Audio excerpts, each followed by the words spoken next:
Hello, I have a story to share today.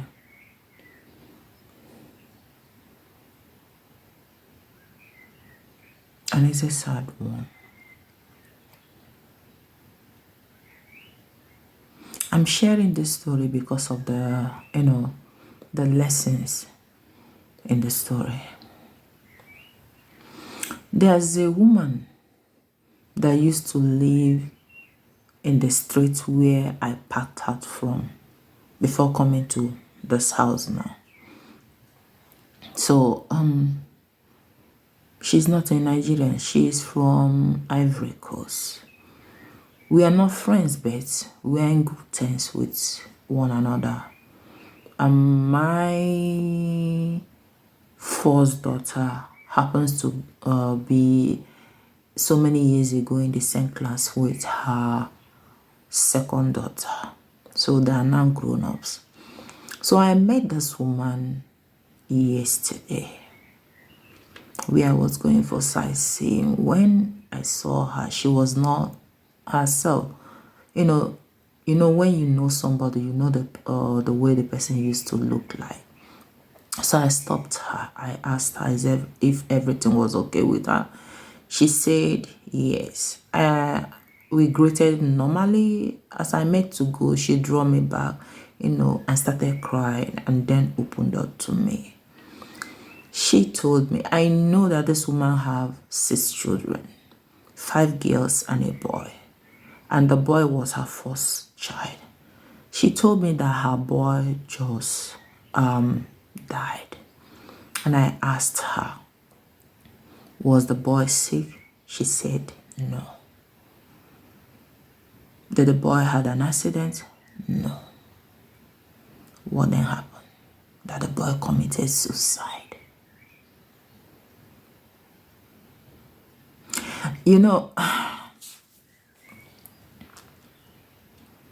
This boy went to where they call Dusseldorf. And in that Dusseldorf, that's where, this boy is doing his apprenticeship of 3 years.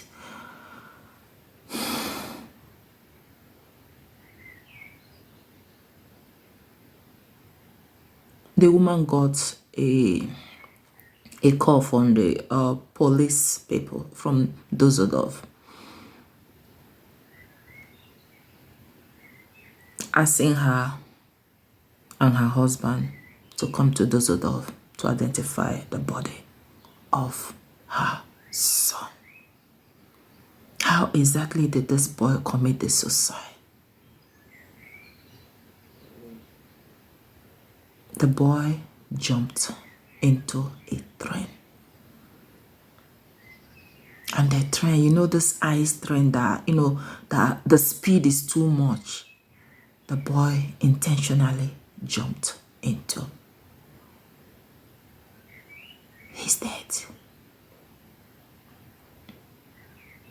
Then I asked the mother, whenever this child comes visiting, is there any behavior that shows that that child has any mental problem? She said she doesn't know, and if there were, how would she have known? And that was the simple truth. But this boy, I heard from what she said, because the police people told her every information that she need to know about the. So, as I was saying, the police from Dusseldorf told her all the information they collected about the boy and the circumstance leading to his suicide. And why this video is very, very necessary is because of this. The police told the mom that this boy called all his friends and wished them goodbye before jumping onto his death. But the parents, he didn't call. The sisters, he didn't call. So imagine it. If this boy's sister, the third child of his mom, went to the same school with my first daughter, sat in the same class with my first daughter, so you should imagine how old the sisters were.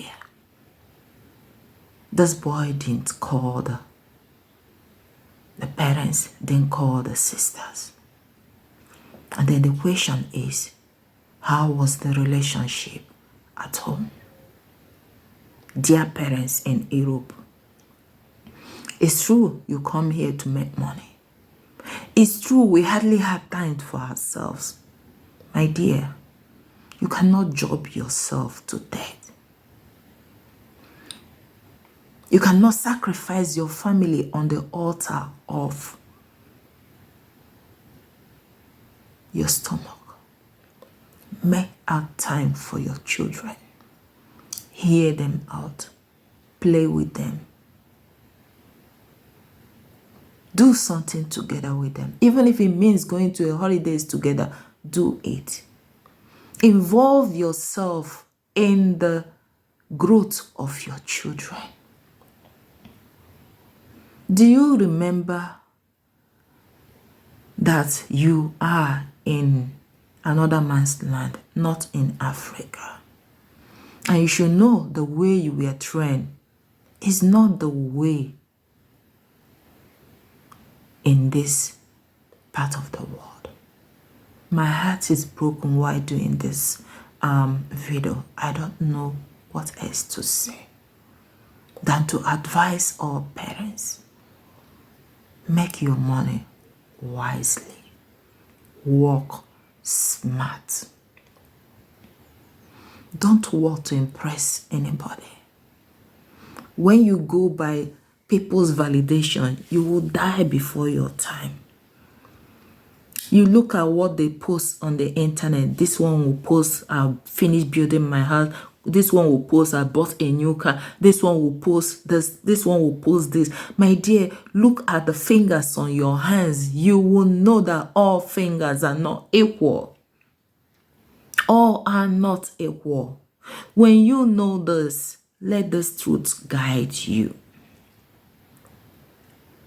Now, this woman is without a son. And the worst part of it, she is almost clocking 60 years old. I don't know how many years she has for her to go into pension. Her first child jumped onto his death. Be involved with your children. Know when they are bullying them outside. Know when they are having difficulties. Because these children, they don't behave like us that come from Africa, where we grow up with hardship, where our second name is hardship. I know anybody that comes from Africa to any part of the world can survive anywhere. There is nothing that will make that person to survive, because what? We are used to hardship. We smile even when we are suffering. But the children born here, they don't understand that. They don't know that, because they were born into soft life.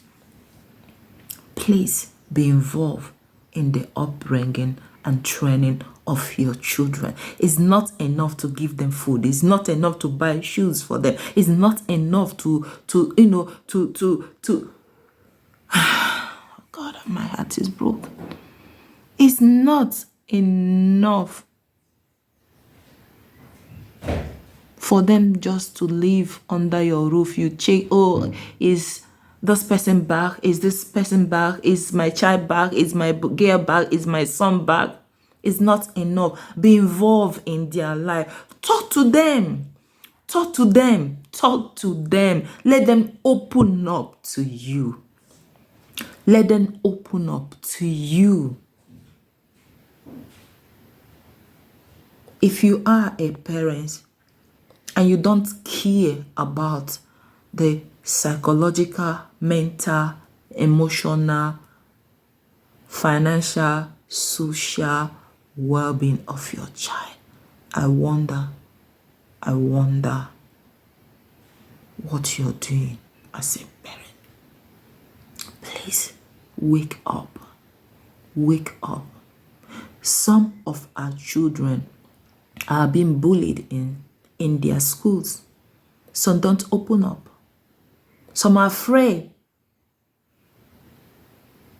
to tell their parents because they know when they tell their parents, the parents will go to school and the bullying will continue.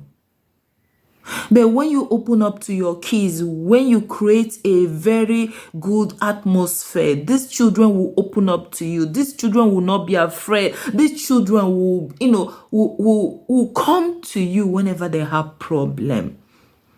My problem is, how can this boy tell all his friends goodbye but never said a word to his parents? Never said a word to his siblings. And then you ask yourself, what was the situation at home? How did the situation in this boy's family affected his mental health? That he relied on the friends. And when I say the friends, not even the black friends, the white friends. Think about it, please. Let your children be your friends. God bless you.